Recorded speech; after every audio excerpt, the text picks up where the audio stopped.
Escriban el tema. Su nombre es sobre todo.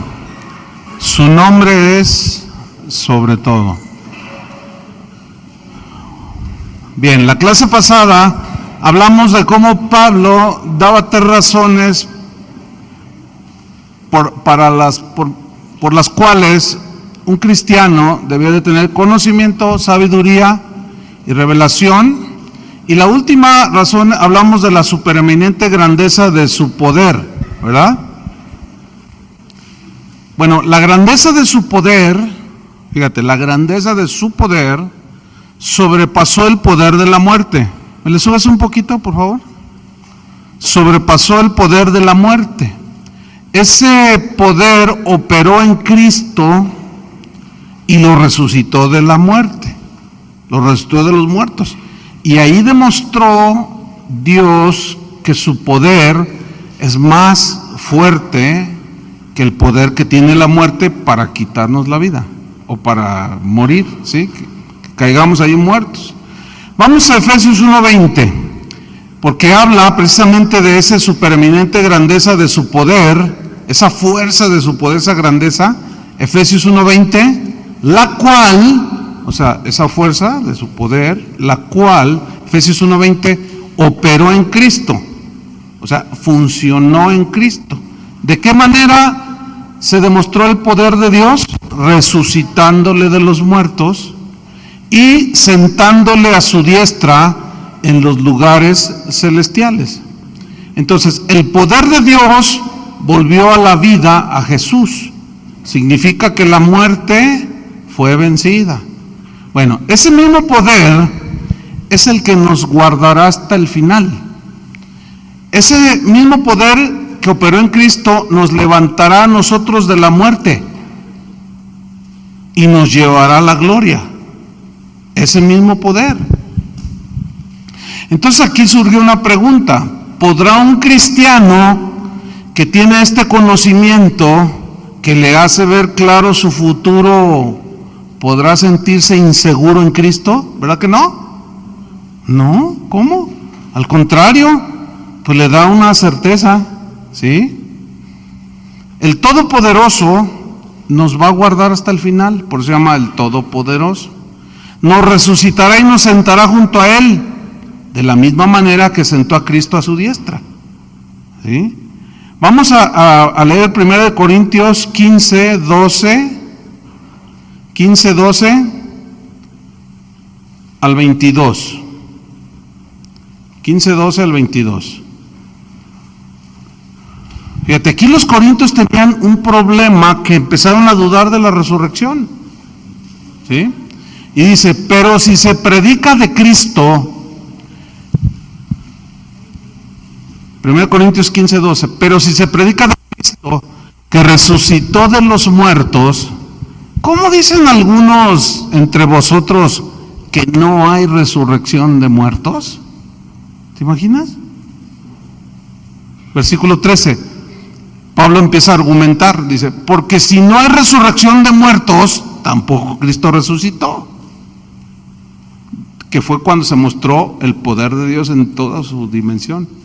Versículo 14, y si Cristo no resucitó, o sea, si el poder de Dios si Dios no tuvo ese poder para resucitarlo, entonces vana es nuestra predicación, o sea, no tiene poder. ¿A qué le llaman predicación poderosa los cristianos de hoy? A gritar, a que el predicador grita, a eso le llaman ¿qué poder? Se desgreñita todo. Entonces se le salta la vena aquí y todos y dicen: híjole, qué poderoso predica. Pero luego analiza lo que dijo.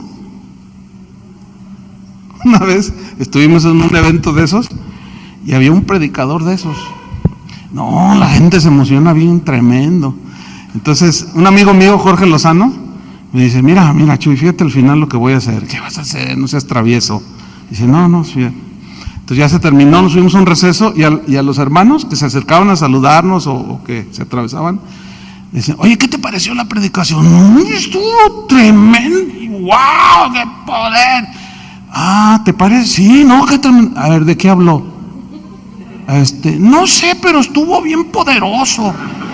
Así contestaba la gente. Bueno, en realidad, fíjense bien, y casi no dicen nada. Analicen.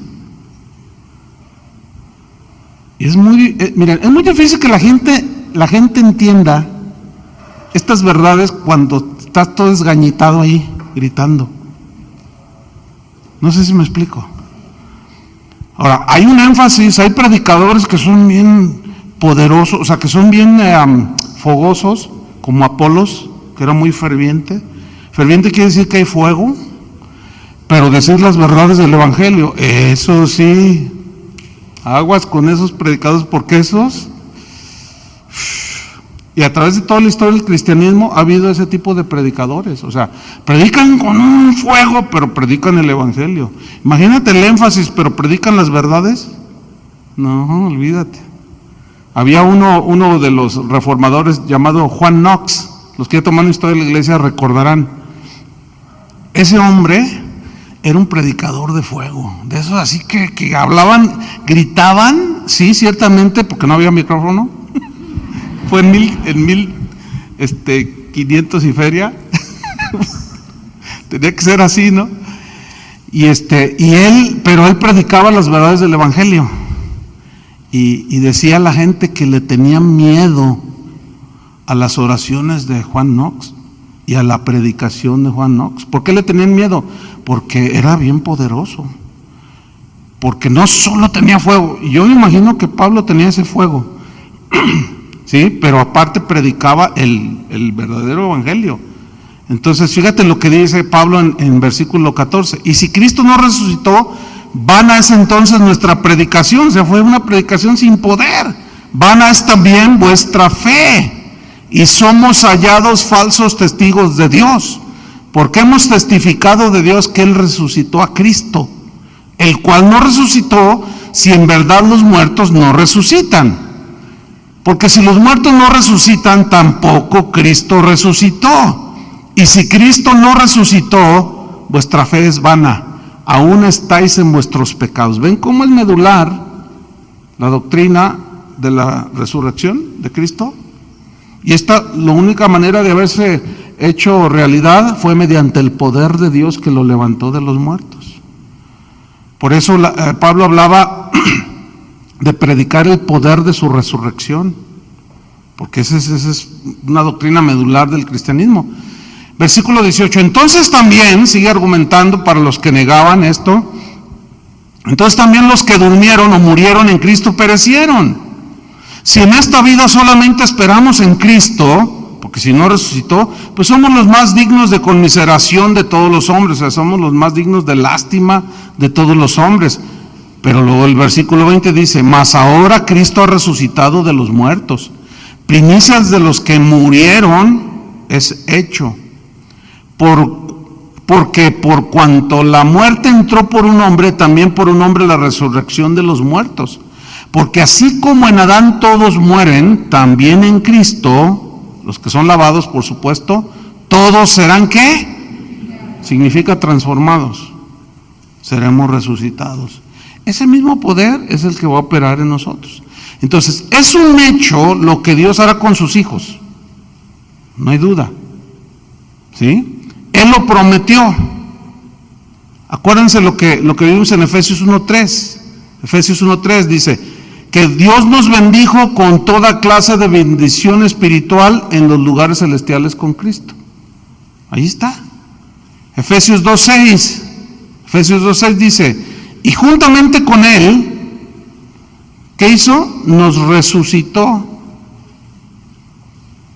Pero todavía no resucitamos. ¿Qué significa entonces aquí? Pues que Dios ya lo da por un hecho, que nada ni nadie va a poder intervenir para que no se lleve a cabo lo que Él dijo que haría con los que hemos creído. Cuando estemos muertos nos resucitará, y si estamos vivos seremos transformados. Entonces dice, juntamente con Él nos resucitó y asimismo nos hizo sentar en los lugares celestiales con Cristo. Entonces, Cristo ya está sentado ¿en dónde?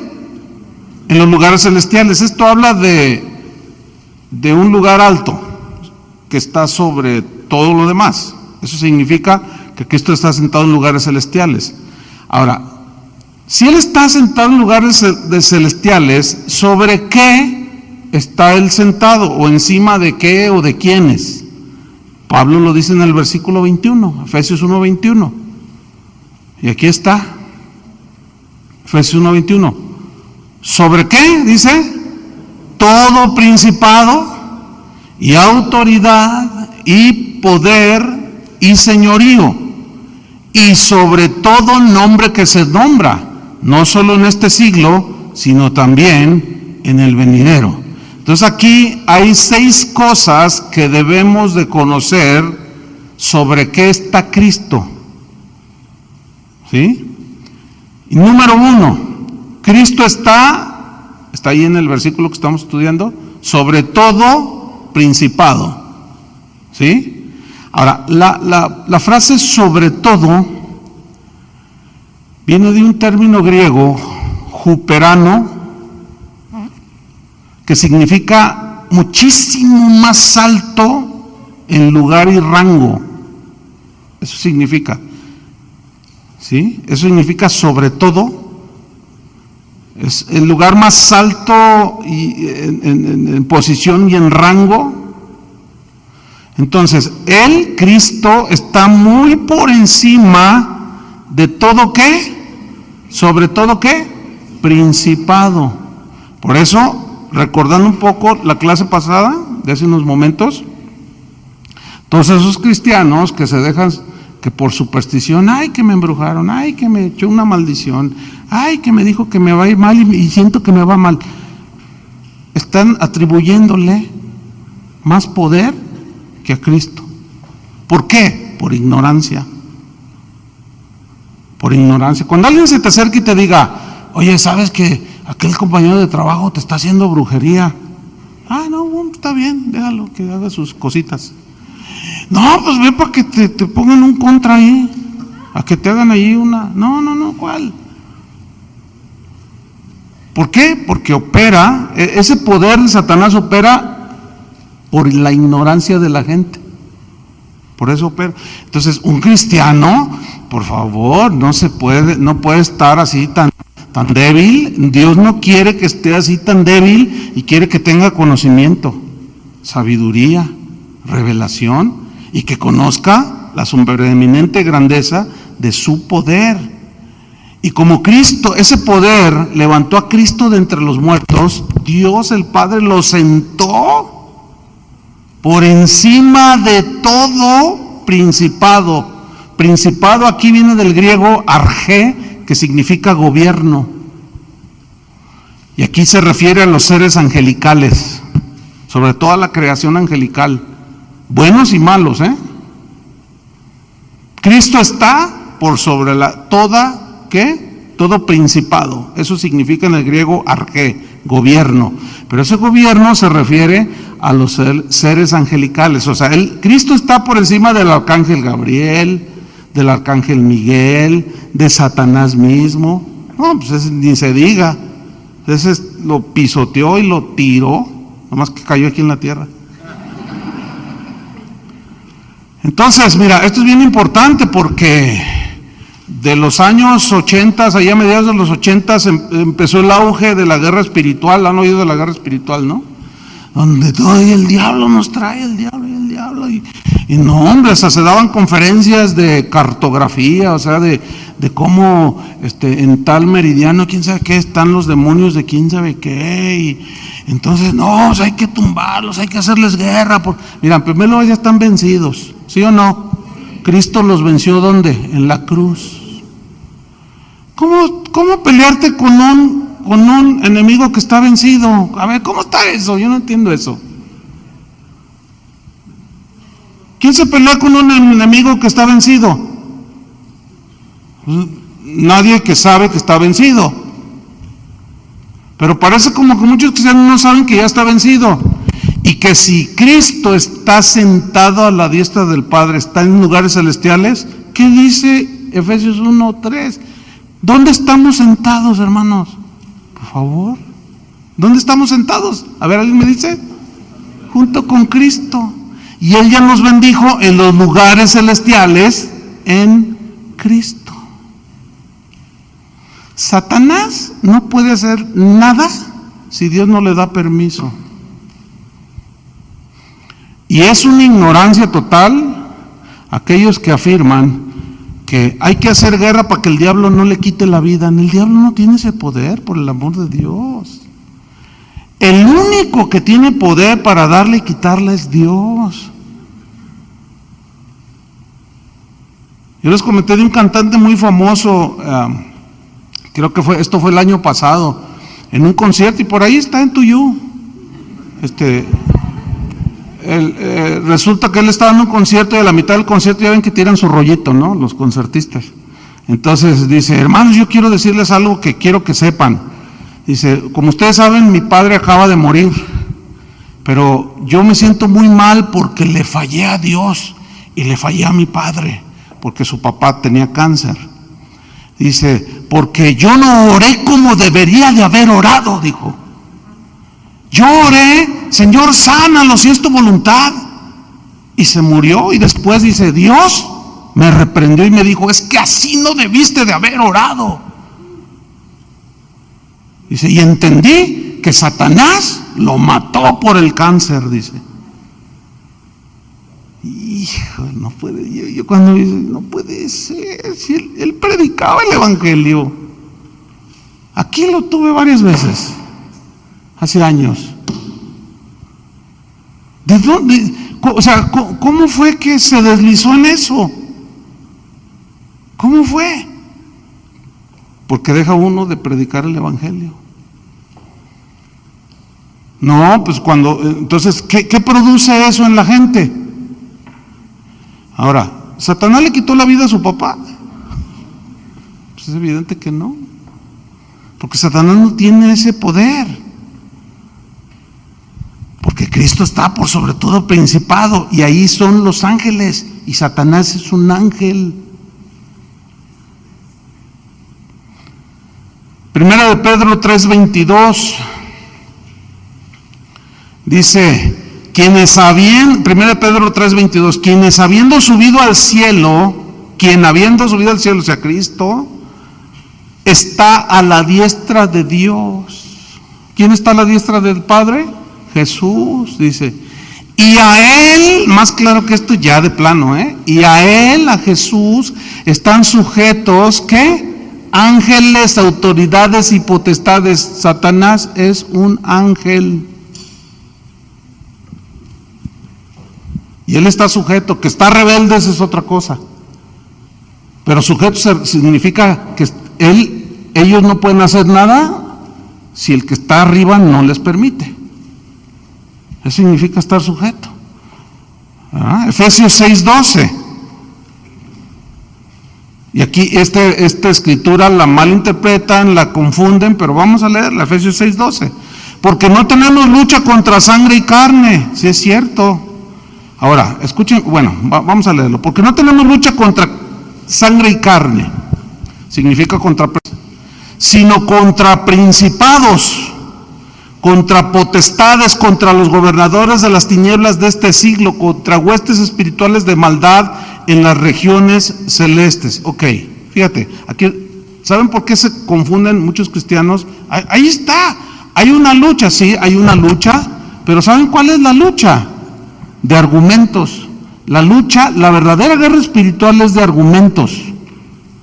¿Sí? Por eso Pablo dice: llevando cautivo todo pensamiento a la obediencia de Cristo. Porque Satanás opera con argumentos, con ideas. ¿Qué le dijo a Eva? Con que Dios ha dicho que si comes te mueres. Y sí, Dios dijo esto. Y él dijo: no es verdad. No te mueres, no te pasa nada. Esa es la lucha, hermanos. Esa es la verdadera lucha. Mira, la lucha no es que te jale la cobija. Como hay un hermano que se llamó, ya murió, Gordon Lindsay. Él fue fundador de un instituto bíblico muy, muy prestigiado en los Estados Unidos. Y él cuenta una experiencia cuando él descubrió todo esto, que lo compartía y lo predicaba. Dice que en una ocasión él estaba dormido, ya era un hombre grande, estaba dormido y dice que de pronto sintió algo que lo hizo despertar, pero él estaba del ladito así. Entonces dice que cuando abrió los ojos, dice que veía como un reflector, así, en una esquina de su cuarto, mucha luz pues. Entonces dice, Señor, este es un ángel tuyo, porque él percibió que había un ángel ahí. Dijo, ¿este es un ángel tuyo o es el otro ángel? Y dijo él que el Señor le dijo, pues míralo. Entonces dice que él se inclinó así y se sentó y lo ve. ¿Y saben cuál fue su reacción? ¡Ah, eres tú, Satanás! Y se volvió a dormir. Esa es una historia real, Dice, ¡ah, eres tú, Satanás! Y se volvió a dormir. Y dice, ¿saben cómo me di cuenta que era Satanás? Bueno, así lo vio él. Estaba totalmente pelón. Y tenía ojos rojos y se me miraban con un odio. Y ese no es un ángel de Dios. Lo ignoró. Una hermana que cuando nosotros la conocimos, era una anciana como de 85 años. No, qué mujer de Dios. Ella ya murió. Se llamaba Bailey, la hermana Bailey, le decían así. Era una viejita, ay, si lo hubieran conocido. Era llena de Dios, era llena del Espíritu Santo. Ella era americana. Ella tenía su pelo largo, totalmente blanco, parecía una nube, su pelo. Pero era tan llena del Espíritu Santo. Y ella nos contó que cuando murió su esposo, ella era una mujer que conocía las Escrituras. Pero fíjate cómo opera esto, el engaño de Satanás. Dice que cuando murió su esposo, pues ella tenía mucha paz, un hombre de Dios también, lo sepultamos. Cuando regresamos del panteón, dice que ella se metió a su cuarto y sus hijos le dijeron, queremos estar, no, déjenme sola, yo quiero estar sola con el Señor. Entonces dice ella, contó que estaba sentada en su casa, había un pasillo, estaba como una sala y tenía un sillón donde ella podía ver el fondo del pasillo. Entonces que estaba alabando al Señor porque ella tocaba el acordeón, pero esa vez estaba ella cantando, adorando al Señor.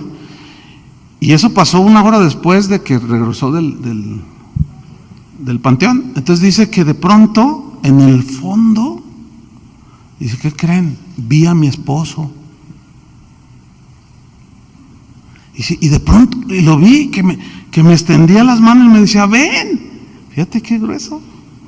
Entonces dice, en ese momento, pues las emociones se cruzan, se murió y en lo que reacciona la mente, dice, yo empecé a caminar hacia él, pero no pasaron 5 segundos. Dice, y que me paro y que, tú no eres mi esposo porque él está en la presencia de Dios. Vete de aquí, Satanás, no tienes nada que hacer en este lugar. Y ahora, fíjate cómo vino el ataque. En un momento de debilidad. Pero si ella no hubiera conocido el poder de Dios, si no hubiera conocido a Cristo, si no tuviera conocimiento, yo hablé con él. Y al rato ya empieza a contar en las iglesias. Y luego la gente, los que dicen, oiga, pastor, escuché una predicación allí que habló con su esposa que se había muerto, con su hijo, y que le dijo, no te preocupes, papá, acá estoy con el Señor. Y todas las noches habla con él. Entonces yo puedo hablar con mi abuelita. Y tú dices, ¿qué estás preguntando? ¿De dónde sacaste eso? Y te das cuenta de cómo el engaño entra. Entonces la verdadera lucha espiritual, hermano, es de ideas, de pensamientos, de argumentos, de engaños, de mentiras. Esa es la verdadera lucha espiritual. Porque, a ver, ¿en qué otra manera se lucha? O sea, ¿cómo? A ver, el diablo se te parece, ¿qué? Y sacas la espada y empiezas. ¿O cómo? O sacas la resortera, o sacas la pistola, o lo agarras a bibliazos al diablo. ¿Cómo es la lucha? La lucha siempre fue, Satanás se disfraza como ángel de luz, y sus apóstoles son apóstoles de Satanás. ¿Y qué enseñaban? Puras mentiras acerca de Cristo. Torcían la Biblia.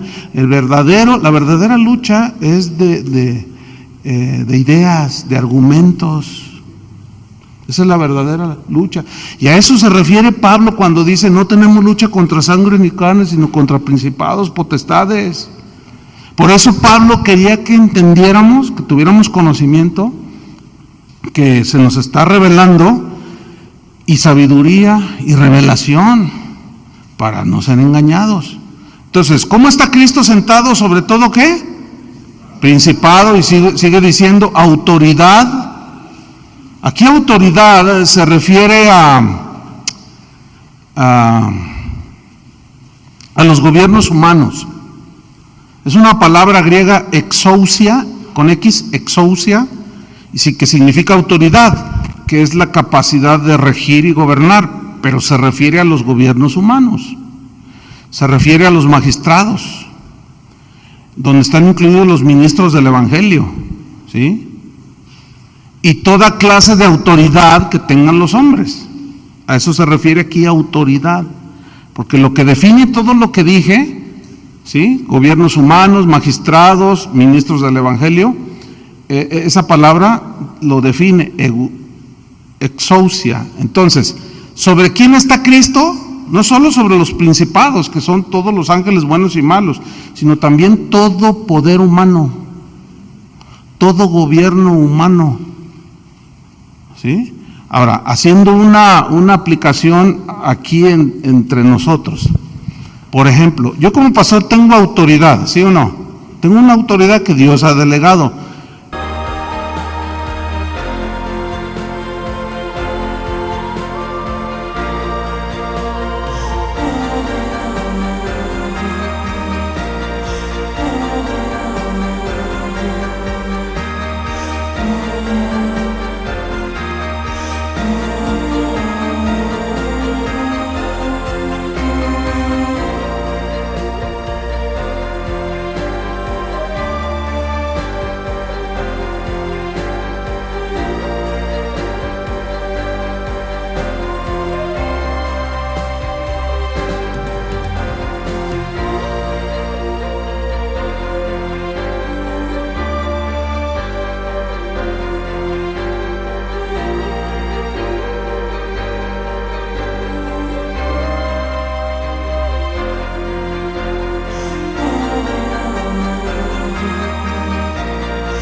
Pero ¿quién está sobre mí? ¿Quién es la autoridad suprema?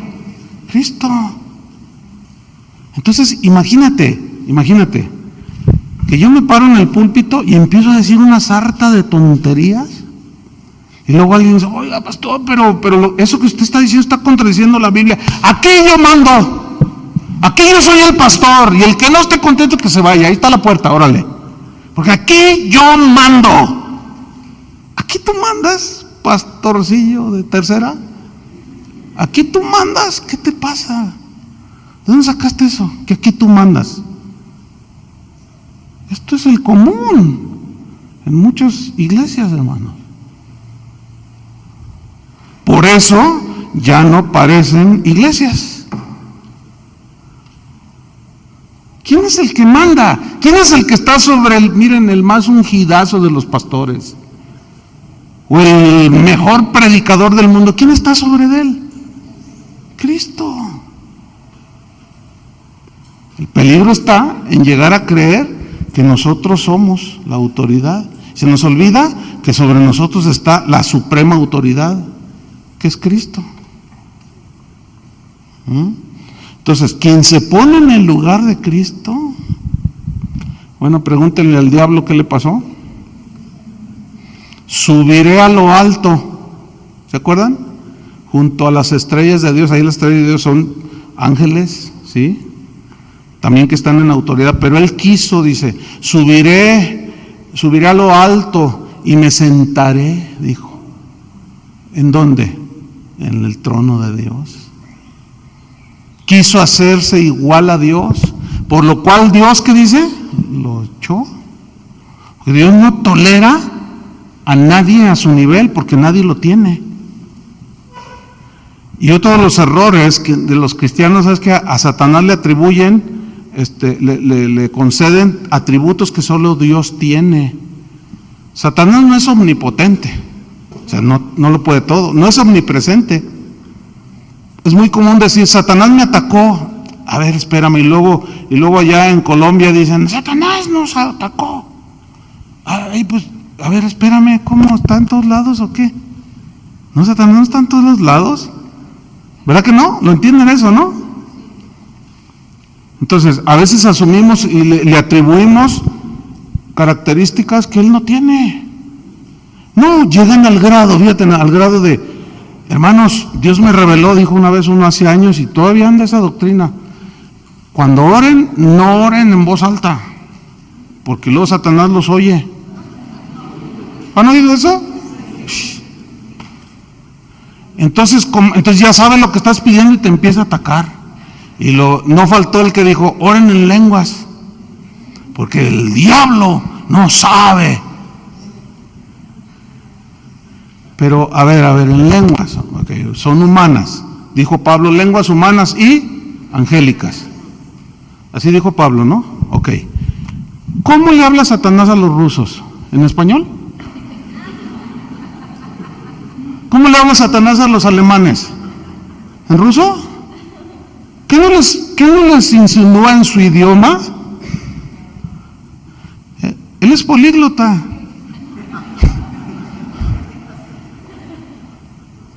No, bueno, idioma celestial. ¿Que no es un ángel?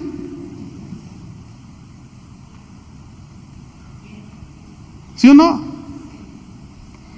Total, es un rollo que traen ahí que es ¿por qué? Por la ignorancia. Pero escúchame, eso de que no ores en voz alta porque Satanás oye y luego tuerce todo, hermanos, por el amor de Dios.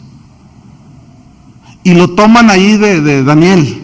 Ya sé que algunos están pensando, ¿no? Que oró, pero se tardó 3 semanas porque el príncipe de Persia estorbó.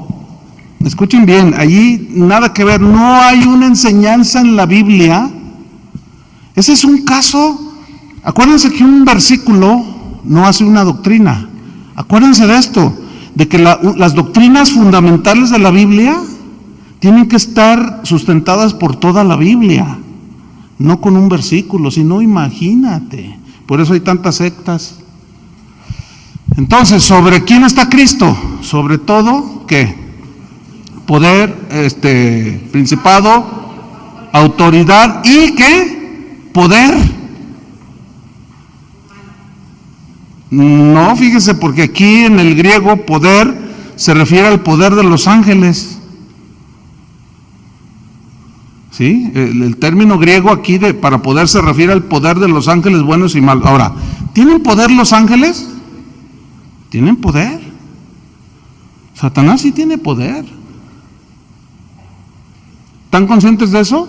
O sea, sí tiene poder. Algunos, a veces hasta coritos hacen, ¿verdad? Satanás no tiene poder, Satanás no tiene poder. Hay un canto, una sola vez lo escuché. Estábamos en una iglesia por allá, por Michoacán, no sé, y los hermanitos de esos así que bien buena onda, pero así bien se emocionaban mucho, ¿no? Entonces, había un canto que decía algo así, que Satanás no tiene poder. Y entonces había una parte en el coro que decía, Satanás, Satanás, Satanás, Satanás, Satanás. O sea, iban creciendo. Y luego Satanás, órale, estos están invocando al diablo.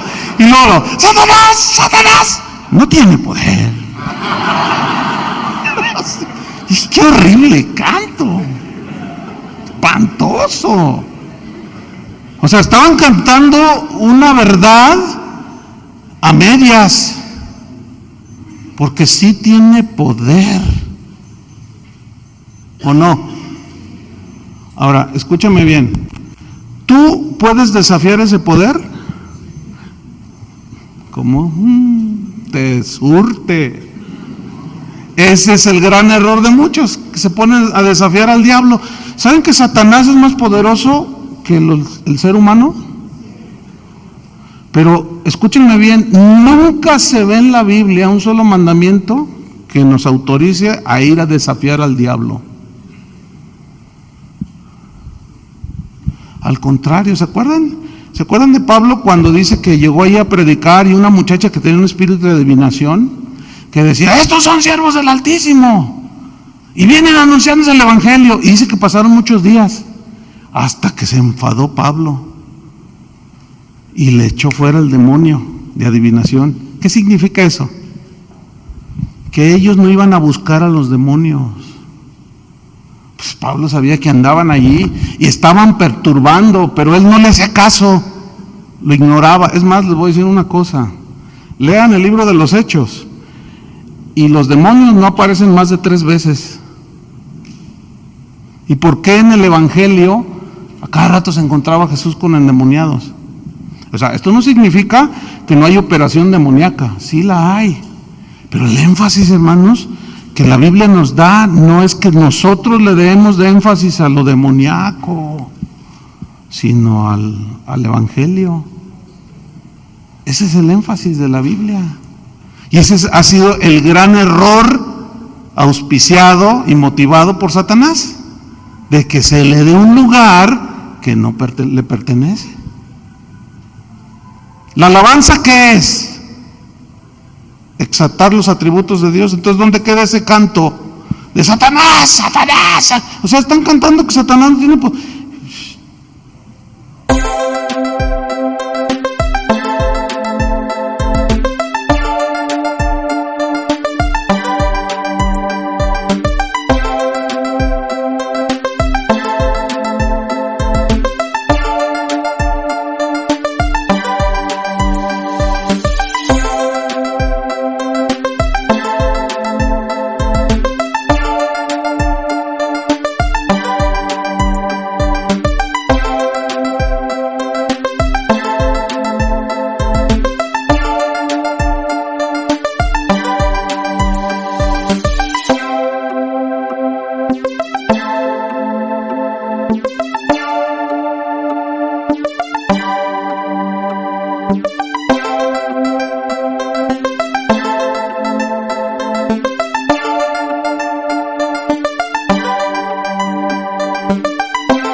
Entonces, aquí poder se refiere al poder de los ángeles buenos y malos. Sí tienen poder, pero hermanos, nosotros no los vamos a desafiar, no los vamos a andar cucando, como dicen, ¿no?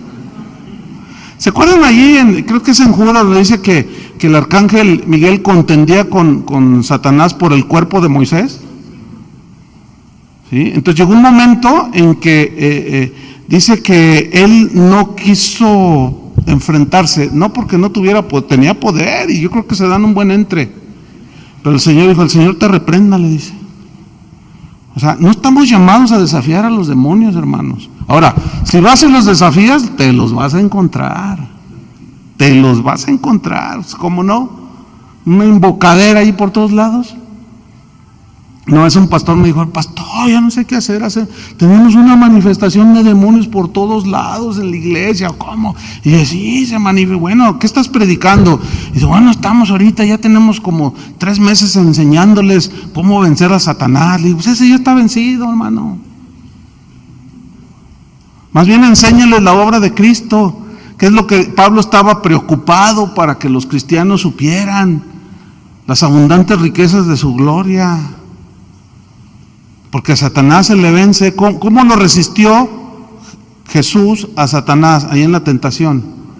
Todos fueron argumentos, ¿no es cierto? Esa fue la lucha más fuerte. Esa es nuestra lucha espiritual. Romanos 8:38 y 39.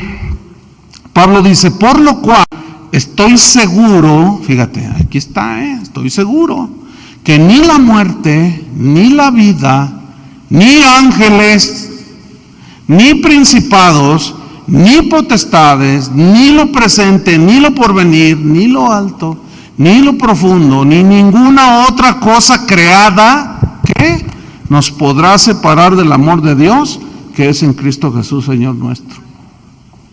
Él lo sabía, lo enseñaba y estaba preocupado para que todos conociéramos eso. Entonces, ¿sobre qué está sentado Cristo? Sobre todo principado, toda autoridad, todo poder y señorío. Aquí señorío viene un término griego que aquí sí se refiere al poder humano, ¿sí? Aquí señorío, los señores de la tierra, ¿sí? Los gobernadores, los presidentes, los jueces, a eso se refiere. Él está por sobre todos, ¿sí? Vamos a Colosenses 1:15. Aquí Pablo lo reafirma y lo pone de esta manera, Colosenses 1:15. Él, o sea, Cristo, es la imagen del Dios invisible, el primogénito de toda creación. Porque en Él, o sea, en Cristo, fueron creadas, ¿qué? Todas las cosas. Las que hay en los cielos y las que hay en la tierra. Visibles e invisibles. Sean tronos, sean dominios, sean principados, sean potestades. Todo fue creado por medio de Él y para Él. Y Él es antes de todas las cosas. Y todas las cosas en Él subsisten. Clarísimo, ¿no? Entonces, volviendo al texto de Efesios, sobre todo poder y señorío. Y el número 6, sobre todo, ¿qué? Nombre que se nombra. Sobre todo nombre que el que tú me pongas enfrente. Que Bill Gates. Sobre él también.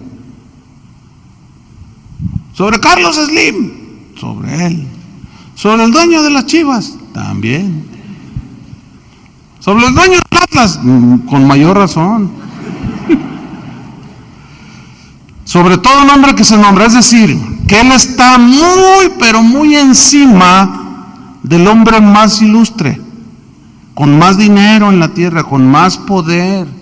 Él está muy por encima del hombre o de la mujer más reconocida. Está por encima de cualquier hombre que tenga el rango de autoridad más reconocido. Por ejemplo, del presidente de los Estados Unidos. Él está por sobre esa autoridad. Él está por sobre todos ellos. Leamos Filipenses 2:9 y 10. Filipenses 2:9 y 10. En vista de su obediencia y de su obra en la cruz, dice Filipenses 2:9 y 10, por lo cual Dios también lo exaltó. ¿Hasta dónde? Hasta lo sumo.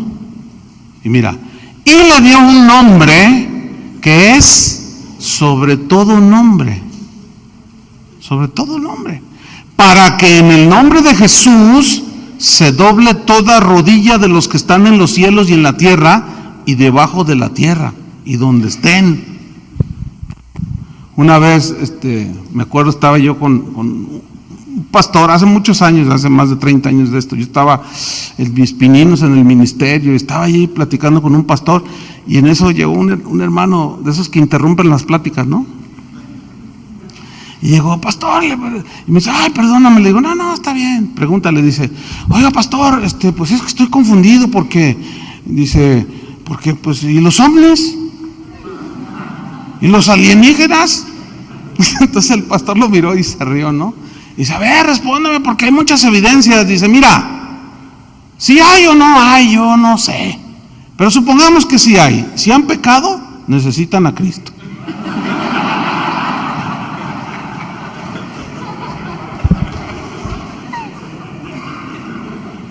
Y yo vi al paso y dije, eso es sabiduría. Sí, ¿para qué tanto rollo, no? Y se llamaba Tomás, imagínate. Nomás que ese sí estaba filoso. Entonces, todo el poder de Cristo, fíjate, Él está por sobre todo eso. Ahora, fíjate, desde el punto de vista de Dios, nosotros, ¿con quién estamos sentados? Con Cristo. Oh, ¿por qué no los ángeles? ¿Saben que los ángeles por ellos no murió? ¿Saben que Satanás no tiene redención? La creación angelical no tiene redención. ¿Por qué? Dios así lo quiso. O sea, ellos no tienen remedio, los que se rebelaron. Un apóstol de aquí de Guadalajara una vez estaba en una reunión, dijo: hermanos, ya tengo la solución para que se acaben tantas broncas en el mundo. Ay, y era de esos que siempre tienen soluciones, ¿no? Y revelaciones. Y dice que es apóstol. Y yo le he comentado en otras ocasiones, lo recordarán, y dijo: hermanos, Dios me reveló que oremos por la conversión de Satanás. Yo dije, este tipo está bromeando, nada más que en ese tiempo todavía no se revelaba como el apóstol de apóstoles, todavía se la llevaba tranquila, pero ya empezaba a soltar sus herejías, ¿entiende? Y soltó esa, y dijo: Dios me reveló, hermanos, ya Dios me reveló que nos unamos en oración para que Satanás se convierta, porque si se convierte, pues se acabó todo, dice. Entonces me acuerdo que se para un pastor y le dice: oye, no, deja de esas aberraciones. No, ¿por qué? La Biblia dice que al que cree todo le es posible. Unámonos en oración. Y como dice la Biblia, donde están los tres congregados, pónganse de acuerdo, nos ponemos de acuerdo, oramos que Satanás se convierte y ya se acabó la lucha, hermanos. O sea que te lo vas a hacer, compadre. Este apóstol, ¿cómo decirlo? Es un ignorante. Dice la Biblia que Dios preparó el infierno para Satanás y sus ángeles. Pero a todos los que arrastra, se los va a arrastrar con él. Ahora, Satanás no mete a nadie al infierno, ¿eh? Él es huésped del infierno. ¿Cómo está eso? Y muchos pintan al diablo como sentado en su trono ahí en el infierno y las llamas así. No, hombre, pues el infierno es de tormento. Y un montón de rollos que inventan. Y ustedes saben, le pusieron trinche, lo pintaron de rojo y una cola puntiaguda. Nada que ver. Satanás es el ángel más hermoso que hay. Una vez dije esto y lo está exaltando. Ay, a veces, mira, me siento como Kiko, me desesperan. No, es que es increíble la de cosas que la gente saca. ¿Cómo que es el más feo? Ay, hermana, porque era una señora, hermana, que no ve allí. ¿Cómo estaban tus vestiduras? ¿Cómo eran sus vestiduras? Tenían instrumentos musicales, tenían piedras preciosas, por eso caen a veces, nomás sacude y se le caen 2 o 3 piedritas. Ay, no, hermanos. Miren, entonces, vamos sobre el final. Todo el poder de Cristo está a nuestro favor. ¿Por qué? Porque Cristo jamás será vencido. Amén. No puede ser desbancado. No le pueden dar golpe de estado ahí arriba. Cuando se lo quiso dar Satanás a Dios, lo tumbó. No puede ser tomado por sorpresa, porque Él está muy por encima de todo poder humano y angelical. Vamos a ver rápidamente la derrota final de Satanás, porque está derrotado, pero anda suelto, pero ya está derrotado. ¿Me explico? Apocalipsis 20:10, la derrota final de Satanás, dice: y el diablo que los engañaba fue lanzado en el lago de fuego y azufre, donde estaban la bestia y el falso profeta, y serán, ¿qué? Atormentados día y noche por los siglos de los siglos. Entonces nos vamos rápido sobre el final, porque todo esto tiene vigencia hasta el día de hoy. Lo que estamos viendo, sobre todo nombre que se nombra, ¿Y qué termina el versículo 21? No solo en este siglo, dice, no solo en este siglo, sino también en el venidero. Aquí la palabra siglo viene del griego aion, A-I-O-N, aion, que significa duración indefinida. Significa sin principios y sin fin. Eso significa siglo, o sea, de que el poder de Dios, así es, sin principio ni fin. Habla de una supremacía total, pero eterna, ¿sí? Y terminamos leyendo Efesios 1:22. Dice, y sometió todas las cosas bajo sus pies. Y lo dio, o sea, a Cristo, lo dio ¿por qué? Por cabeza sobre todas las cosas a la iglesia. ¿Quién es la autoridad suprema de la iglesia? ¿El pastor? Es Cristo, hermanos. Entonces, hay de aquel pastor, apóstol o profeta que menosprecie la autoridad de Cristo. Y hay de aquel que se atreva a torcer el evangelio. Porque se está metiendo en unas broncas que para qué les cuento. Versículo 23, la cual es su cuerpo, o sea, la iglesia, la cual es su cuerpo, la plenitud de aquel que todo lo llena en todo. Entonces, Él llena de plenitud a sus hijos, pero quiere que sepamos qué es lo que tiene para nosotros. Nos llena de plenitud, no necesitamos más que Cristo, ¿sí o no? Nos basta Cristo, Cristo es suficiente. Nos llena de su plenitud con su eterno poder, su autoridad es suprema, su nombre es sobre todo nombre, y nosotros estamos del lado del vencedor. Por eso dice que todas estas cosas, decía Pablo, somos ¿qué? Más que vencedores. Entonces, ¿dónde está el no tengo nada, tengo miedo? Bueno, todo eso sucede, y era por lo que Pablo estaba preocupado, para que los cristianos tuvieran conocimiento, sabiduría y revelación. Oremos. Te damos las gracias, Señor, por tu preciosa palabra, que nos es mostrada, revelada, a través de escudriñar las Escrituras. Te damos gracias, Señor, por las riquezas maravillosas que tenemos en Cristo.